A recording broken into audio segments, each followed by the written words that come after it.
Greetings, I'm the one called Horror Show and welcome to VG Therapy, the channel where I talk about games. Now today I'm very excited because Bloodstained Ritual of the Night has finally come out and I can't wait to talk about it. However, before we do that, I figured I should probably take a step back and see why it is that so many people got excited for it, and why so many people placed their faith in Koji Igarashi. And it's all because of this bad boy right here. Castlevania Symphony of the Night. Or at least that's why I got excited, because I love me some Metroidvania, and I love me some gothic horror, because I'm not sure if you know this about me, but I love me some horror. Castlevania Symphony of the Night released back in 1997 between March and November throughout the world, and the critics seemed to like it, and looking at old fan reviews on GameFAQs, some of which date back to 1999, the fans seemed to like it as well. Now, the game is not only considered one of the greatest PlayStation 1 games of all time, but one of the greatest games of all time. So it seems that people weren't wrong back then, because people still love it today. Which kind of begs the question as to why I had to pay so much for this goddamn thing here.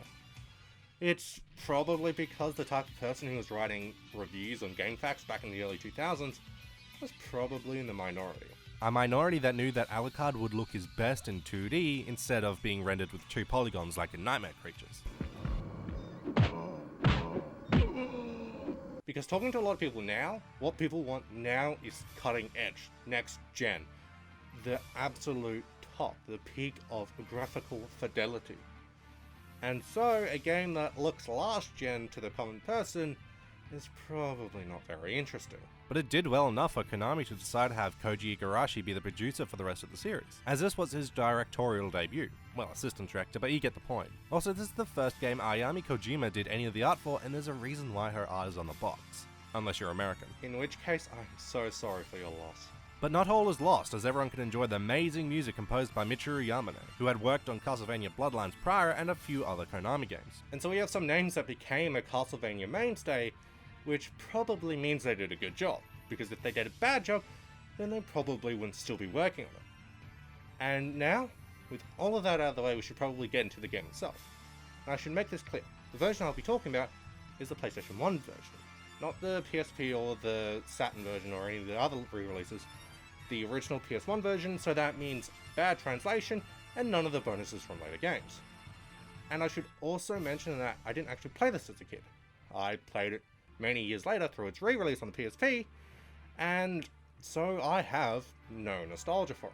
So I knew that the first level of the game where you play as Richter and fight Dracula is from Rondo of Blood, instead of being made for this game or from Bloodlines as some people thought, which makes sense because Rondo never came out in English and the first level is called Bloodlines. So I guess that means not many people played Bloodlines or Dracula X, or read the manual, because in the manual it says that the final level is from Vampire's Kiss, which is what it was called over here, so it tells you what it's from, and then it's not from Bloodlines. Unless in the US they took that out of the manual, but I don't know. But either way, the start of the game is a flashback to Rondo of Blood, and you have the infamous conversation and fight Dracula. Die, monster! You don't belong in this world! And how well you do here actually determines how much of a bonus you get to your stats when you start the game proper. And once you start the game proper, the entire game plays very different, so I'm not sure why they decided to have the opening game be intentionally misleading, as you don't play Richter and he plays very different from Alucard, who is the main character and who you will be spending most of your time with. But it's cool, so it's not that big of a deal. Although since we're still talking about the start of the game, I'm going to bring up the fact that you start off with a bunch of cool gear and equipment, but then a couple of rooms later it gets taken away from you. Which I find to be kind of annoying, because I just generally don't like it when a game starts off and you're playing in a powered up form, only for it to get taken away from you. Because you're playing through and you're like, okay, yeah, I'm very, very strong. And then it takes away from you and you're just like, oh, okay. Well, I'm going to be getting that back again later, so I guess that's neat.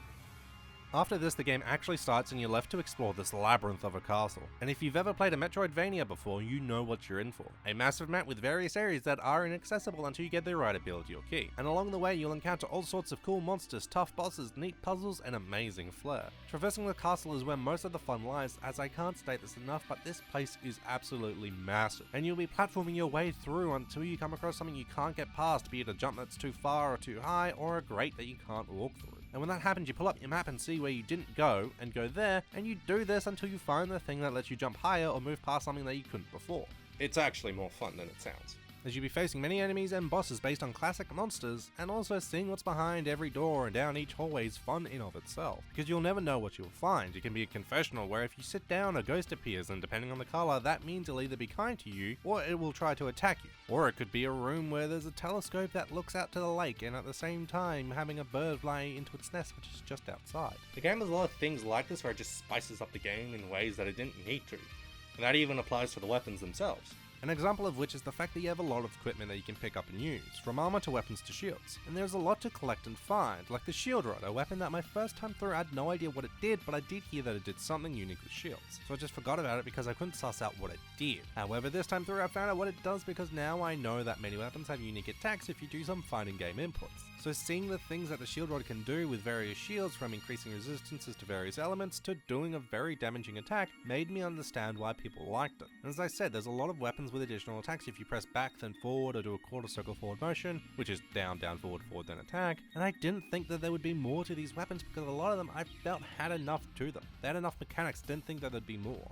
Like short swords being weaker due to being held in one hand, but that allows you to put something else in your other hand like a shield or healing items, or even another weapon that has different properties. Then there's two-handed weapons which are stronger but you can't have other things with it, and also fist weapons which are super fast and damaging but you need to get very close, which for some enemies means you can't actually hit them because you get hit first. So telling me that there's more was kind of surprising, even so because your weapons are not the only way to do attacks. No, you can also get the sub-weapons from classic Castlevania, such as the knife, axe, holy water, stopwatch, cross, although here you can only item crash with it, so I found it not as versatile. Holy book, which again is slightly different as instead of spiraling across the screen, it just circles Alucard. And then we have 3 new weapons. Agurna, which sends out lightning to an enemy for as long as you hold down square but uses extra hearts. Vibhuti, which is basically the same as holy water but slightly different as you throw ashes that stay for a longer period of time. And then lastly we have the Rebound Stone, which is exactly what it sounds like, a stone that rebounds off the walls. It's probably more useful than I think, but I never use it and just stuck with the book. And on top of all this, there are spells that require various inputs to use which have their own uses and properties. Along with various abilities and upgrades that you can unlock,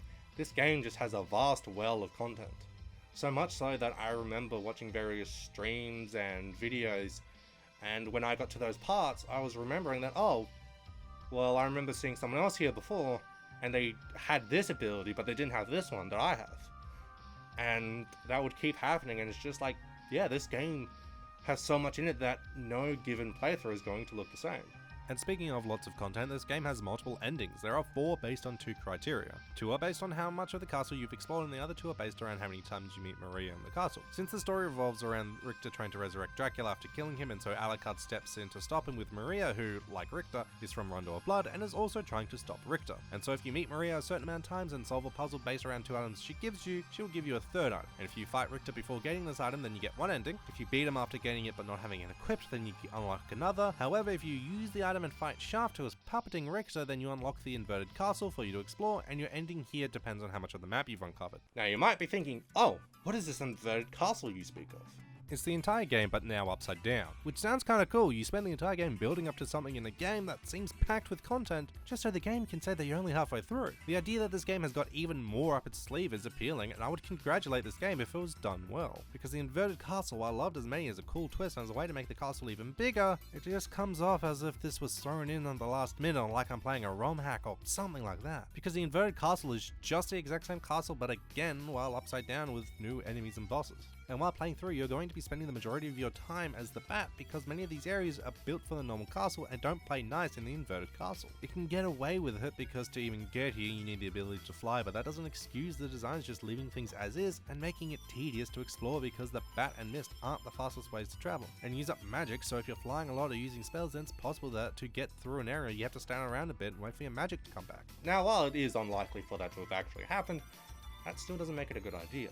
The enemies and bosses are good, I have no problems with them, but it would have been better if the castle was replaced with a New Game Plus which just added these enemies. Because that's all this is, a castle remix that largely sucks. I don't have fun slowly flying through a room because it wasn't designed to be traversed upside down. The new things in here are just the story and enemies, which leads me to believe that after the fight with Richter, they were only going to have maybe a short level. Maybe just the room at the bottom of the clock room where you meet Maria and then go to at the end. Because the entirety of the reverse castle is just you collecting Dracula's body parts to unlock the clock room and nothing else happens. But then they realized that they had so many enemies and bosses that they didn't get to implement, so they decided, screw it, we'll just make the castle again but upside down with all the enemy and boss designs we didn't use. And so they moved that basement to the clock room so you could get in there in both. Now, I don't think that they actually did this, but it just sure seems like it.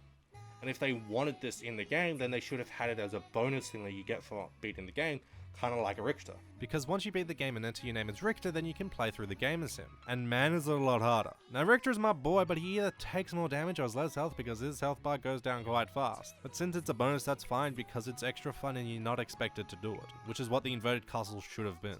Now, I've talked some smack about this game, but don't get me wrong, I absolutely love Symphony of the Night. It's just that the last half of it, I feel, is poorly done. And I would love to give the game a 4, but yeah, just half of the game I feel is just not very good. And if it did something like, say, Devil May Cry 4, where you played as a different character and it changed how you play the game, then I'd be more open to it. I'd probably prefer it. But they don't do that. And this game, I feel, or at least for me, the main appeal is exploration. And so exploring something I've already explored in an awkward and not very fun manner, I feel just kind of takes it away from the game. And as I said, it's half of the game. And so with that, I gotta give this game a 3 out of 4 because it does so many things right. But my god, do I just not like that inverted castle. And it's such a shame that it takes up so much of the game. And with that, I've been Horror Show, and this was VG Therapy.